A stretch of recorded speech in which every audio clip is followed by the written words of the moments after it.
meaningful way. Anyway, there is one guy who's aware of what we're up to, and I don't like it. I don't like being noticed by him. But he's also noticed the Zohran Mamdani thing.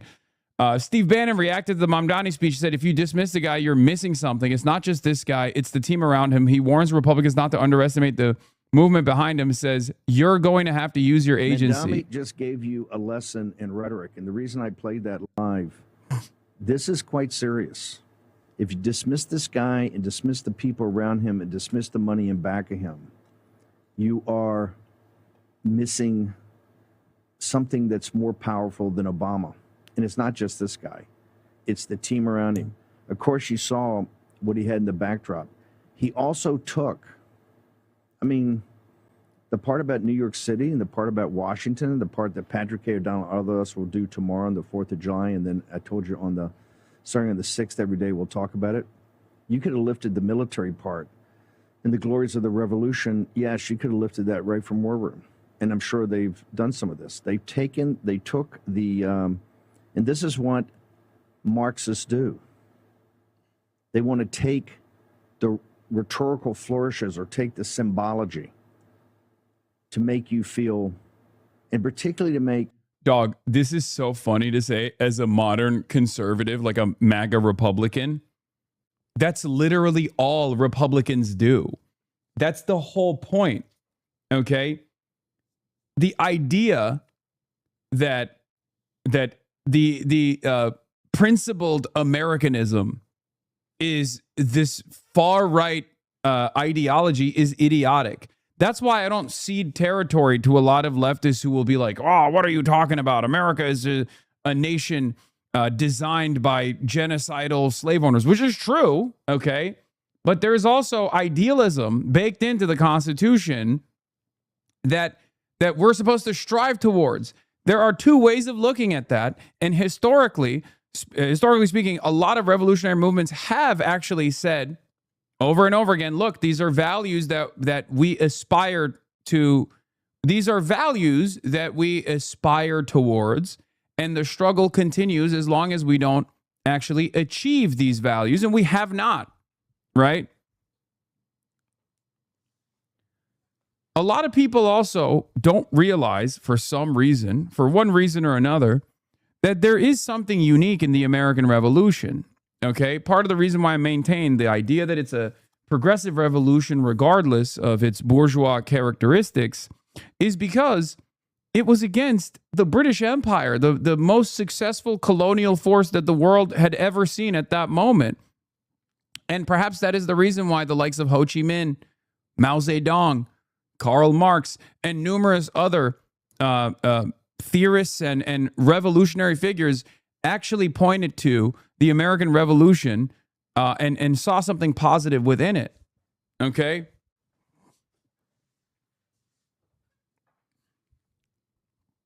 That's it.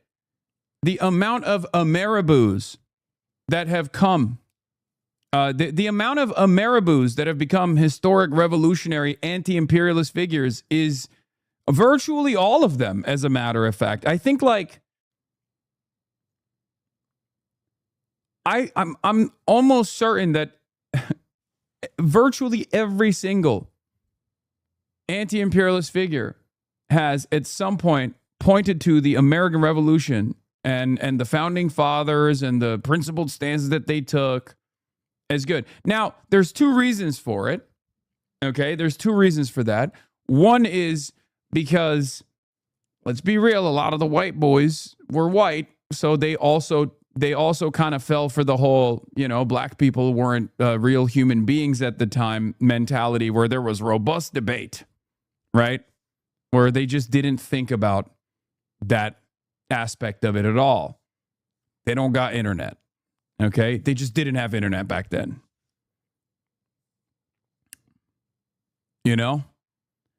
And that's a blind spot for sure. And I recognize that. Right? Oh yeah, totally. That was it. Idealism for who they deemed as people. Ugh, classically. Oh yeah, totally. That's it. Guys, I'm not saying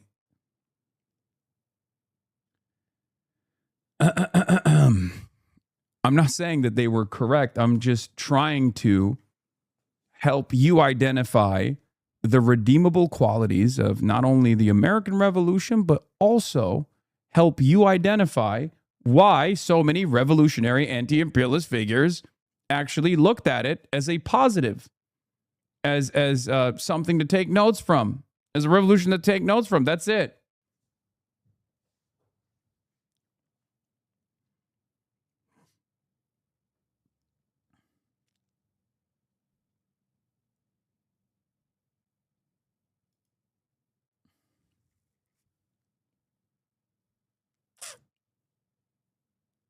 The problem is not that the American Revolution, but the Fukuyama-ass attitude that everything was complete, no more DLC.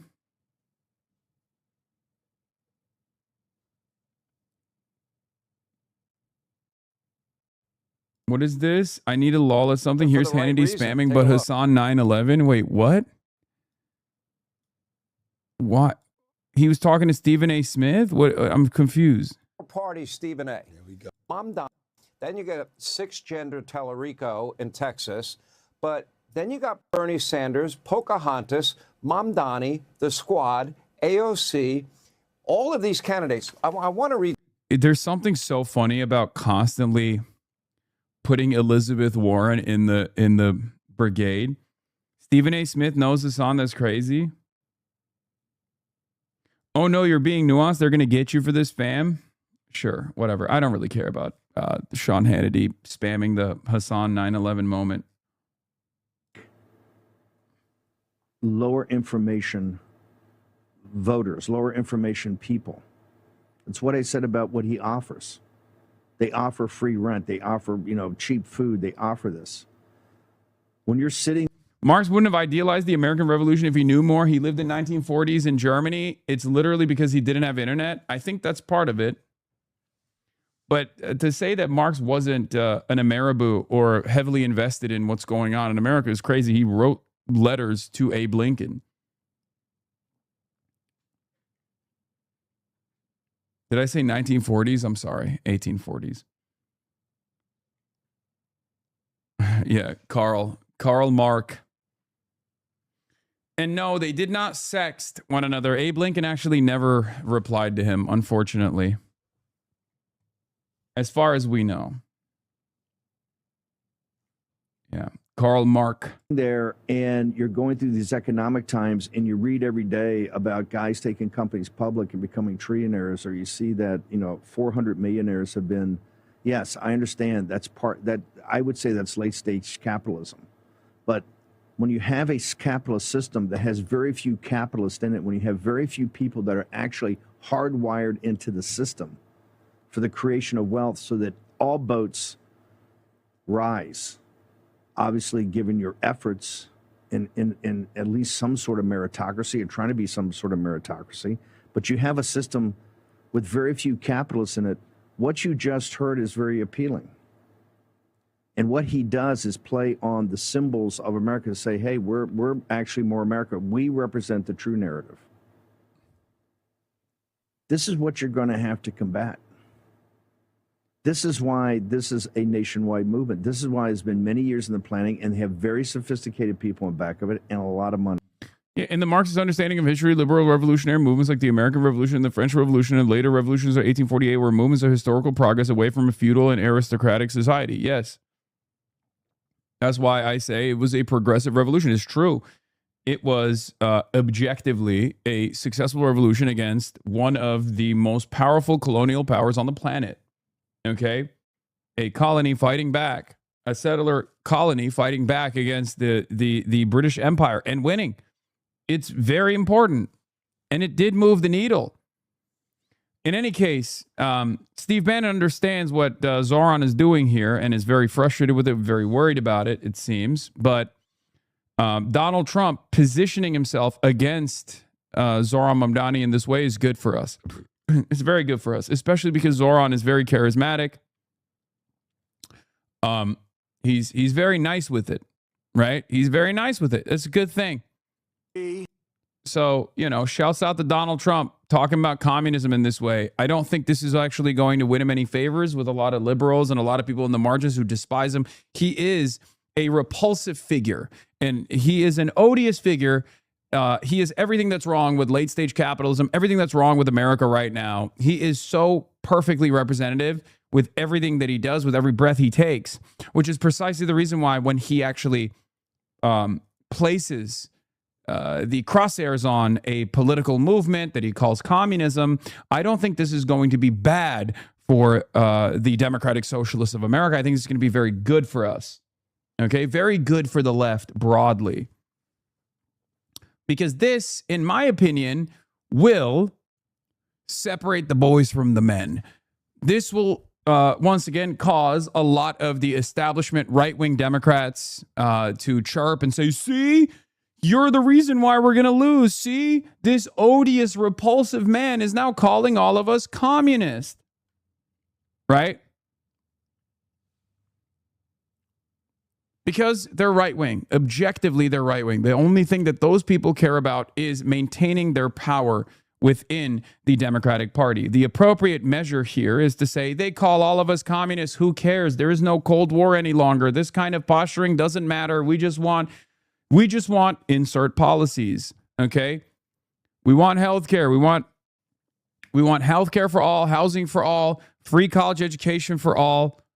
And we have the money to do this. And the way to do this is through redistributive policies that are going to redesign society. We're going to take ownership over our productive output, labor, and the calloused hands of labor are the ones that create the value. So why should that value remain in the hands of the select few, the trillionaires and the billionaires? Right? You said odorous wrong? No, odious is the correct term that I'm using here. But I guess he does poop in his diapers. So,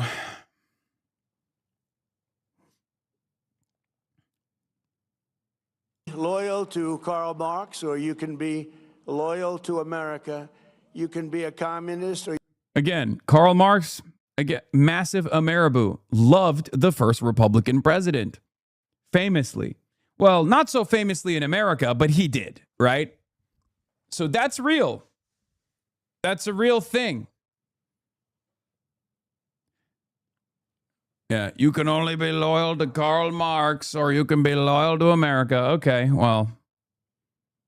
you can be a patriot. You cannot be both. As for those who peddle Marxist lies about our heritage, who tell our children that we live on stolen land or that our heroes were oppressors, they're doing something much worse than slandering our past. They are slandering and attacking our future. Not going to let that happen.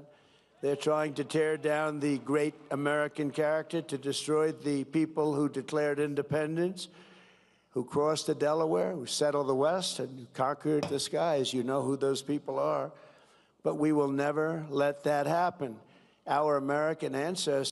It's so funny to see people on Fox talk to normie Democrats and be like, you guys don't believe in open borders. You guys don't believe in abolishing the police, socialism, etc., despite spending the last 30 years saying those same things about people from Bill Clinton to Kamala Harris. Yes.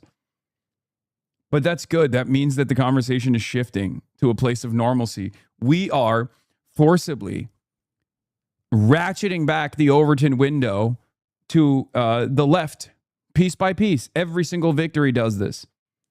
Because that puts the Republicans in a defensive posture. This is what I'm trying to explain. This is what I've been trying to explain. This is part of the method, right? This was part of the theory of change that I have been defending for a decade plus, and now I'm actually seeing it in action, and it's a wonderful experience, okay? It's a wonderful thing to observe. I never really thought that we would see it. I never really thought that the seeds that I was planting would grow in my lifetime, but I'm seeing it, okay? And what's interesting about this is you are seeing Republicans for the first time ever retreat. For the first time ever, you are seeing Republicans take a defensive posture because the Democrats have not had a vision in the affirmative, right?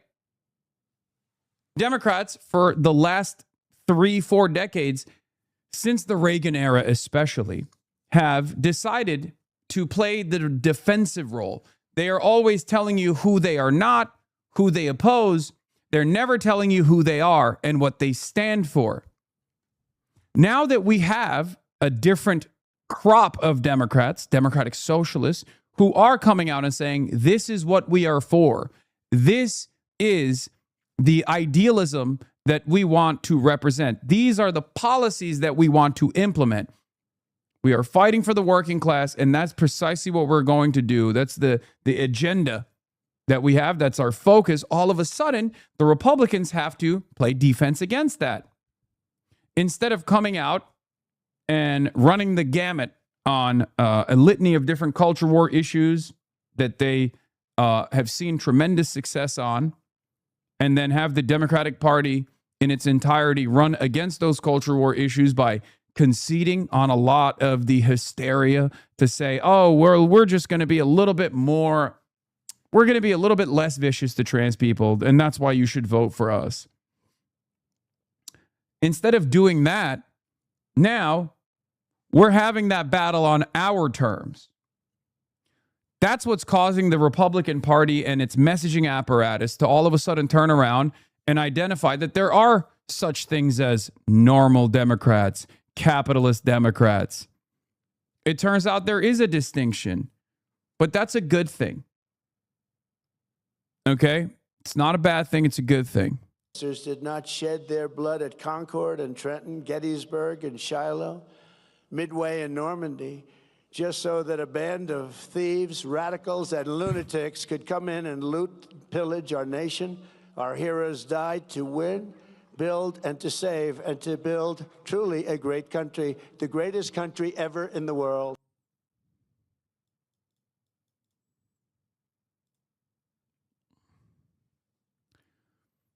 This is really funny, but Republicans have been getting really ass mad about Francesca Hong. This guy, Kangmin Lee, is a Korean reactionary. I don't even know if he lives in America or not, but he's saying this is why foreigners and their children should not hold public office. Tom Piker raised $54,000 for Francesca Hong. It was $57,000, I think.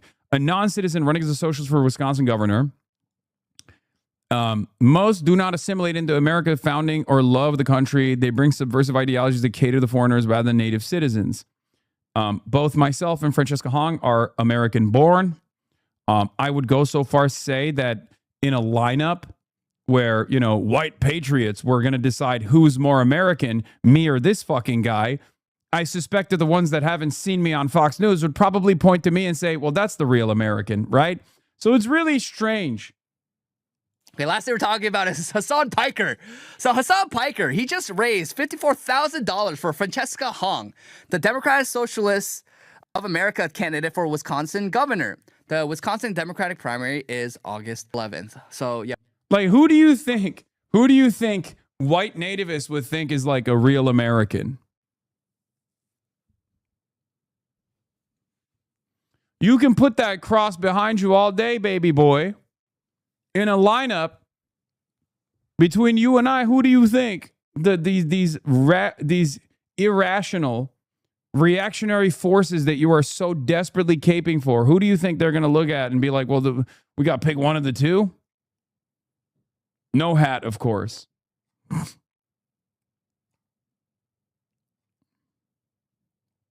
It's so funny.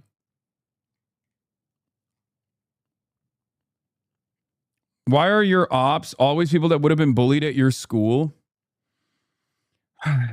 You just identified a big chunk of, a big chunk of the resentment coming from the far right. They've always been fucking nerds. Bros, accent at points is indistinguishable from more Pegasus. I know, they got that internet accent.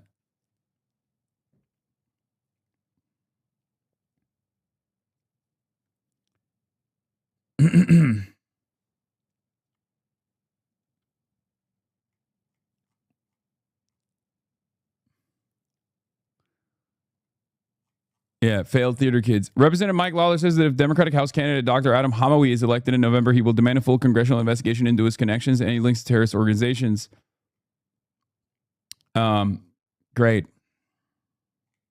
Why are you showing me this right now? This is from June. Fuck Mike Lawler.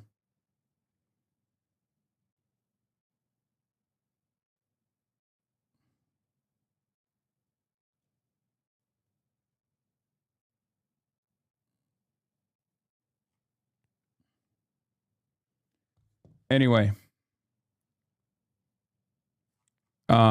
here's what AOC said. Kind of struggling with patriotism right now. What do you have to say to those folks? I have to say that no one can take America away from us. America is not, you know, whoever is in charge right now. I think that, to me, my understanding of our country is all of the great people and movements that are a part of it. To me, America is, yes, our founders and our abolitionists. They are our labor movements. They are our women's movements. They are, it's everything that makes up our country. And I think that America is such Like, I don't think it's far-fetched to say that America both represents the slaver, but also John Brown. Okay? Am I being too idealistic when I say this? It represents the continuation of chattel slavery, but it also represents the abolition of it. Because it was Americans that did that, you know?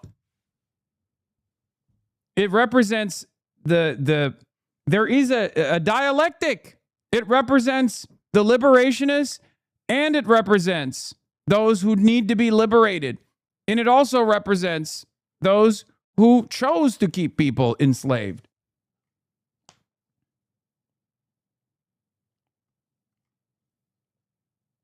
That's it. America represents the slaver and the slave. And it's up to us to take accountability over the dark chapters, but then also recognize the periods of struggle to overcome said dark chapters. Right? And the struggle, of course, continues.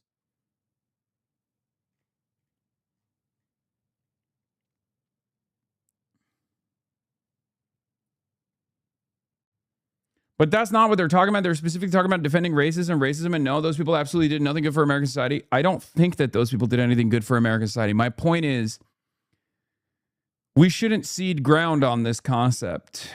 I'm not saying, oh, well, let's be patriotic socialists. That's not a real thing, right? It's not going to happen. Because patriotism is a made-up concept that it demands blind loyalty to the most reactionary sentiment, right? I'm not saying that at all, but I think it's important to recognize the good and the bad. Just be honest. Seek truth from facts and always say the truth. You know?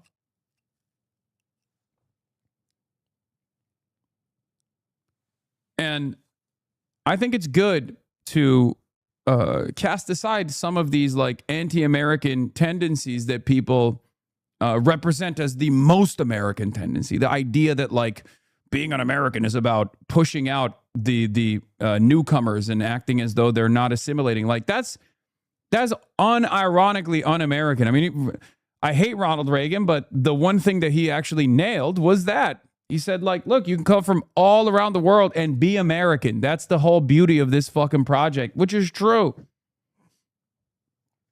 Which is true. That is the beauty of this project. That is the most redeemable quality. That's the reason why this is the most diverse country on the fucking planet. Think about our food. Think about our sports. Think about our cultural output. None of those things would exist if America wasn't this mosaic, this tapestry, this beautiful, diverse country, okay?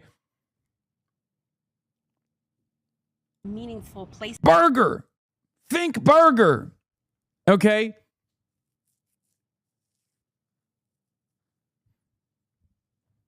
To the world because of precisely the kinds of struggles that we feel sometimes, right? It's about, yes, the history of our lowest lows in what sometimes our lowest nature, and it's also about the triumph of our highest nature. Mm-hmm. Yeah. Called it a melting pot, big ass fondue. No, the reason why I didn't call it a melting pot is because fondue is un-American. Okay? Burger, on the other hand, has numerous parts and is the most American invention that you can point to.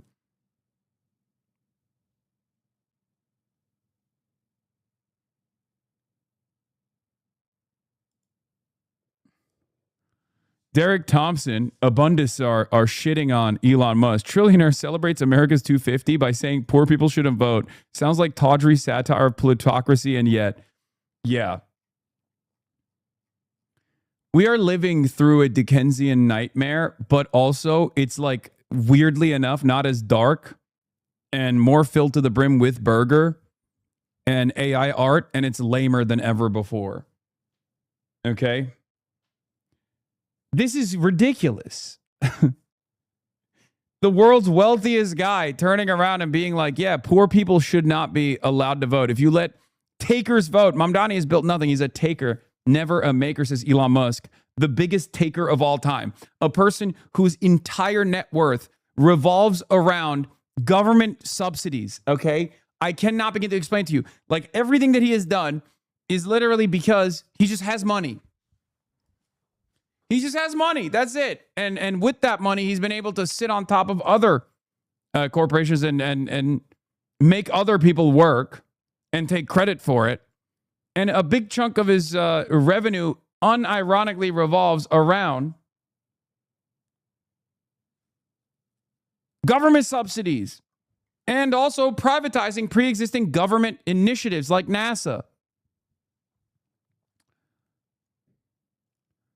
Elon, this is the moment where you're supposed to wise up and abandon classical liberalism. If you let takers vote, they will not only take more and more, they will take more and more, rewarding to be a taker, and they will convert more and more makers into takers forever until the makers cannot carry the takers anymore. Universal suffrage leads to universal suffering. I have wised up.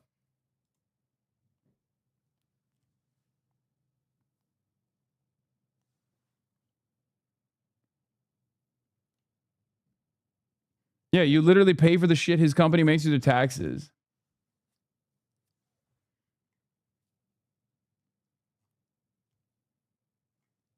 His job is to unironically tweet and be shitty at video games all day until the engineers and scientists he pays come up with something he can take credit for allowing to take place. Yes. I mean, I cannot think of a bigger taker than Elon Musk. That's what parasitic capital does. All they do is take. They take your productive output, they take your ingenuity, and they slap their name on it. What did you make? You didn't make anything. Someone else did. He is an unbelievable parasitic leech and also a racist of the highest order. It's mind-boggling that more people don't recognize it for what it is. Caroline Leavitt perfectly represents our government because she hates you. I am never going to afford a house. Have you considered dying in a war?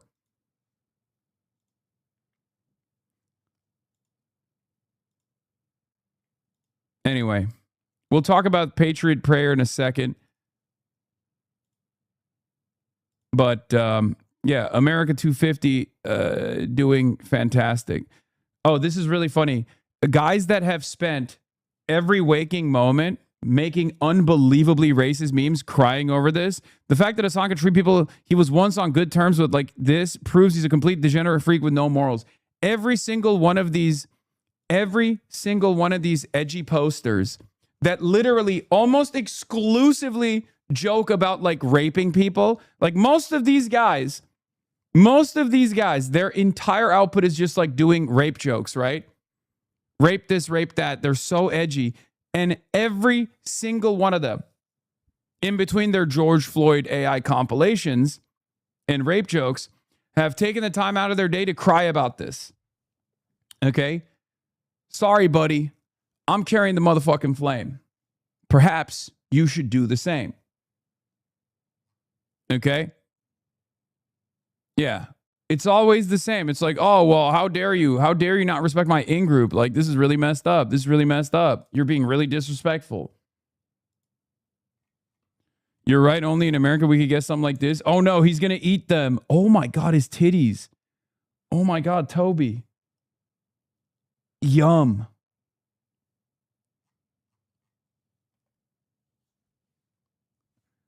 Turby Derby has got some fucking memories on him, dude. What the hell? Bro, put a bra on. Jesus Christ. Jesus, Lord mercy. Awooga. He's got some big naturals, dude. Respect. Wow.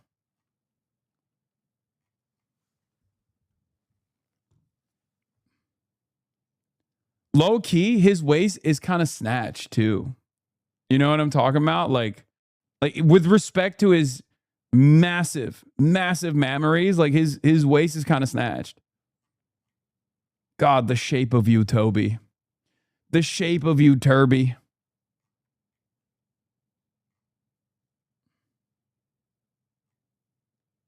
Like a upside down soft serve ice cream. I don't even know how human beings can balance themselves like this.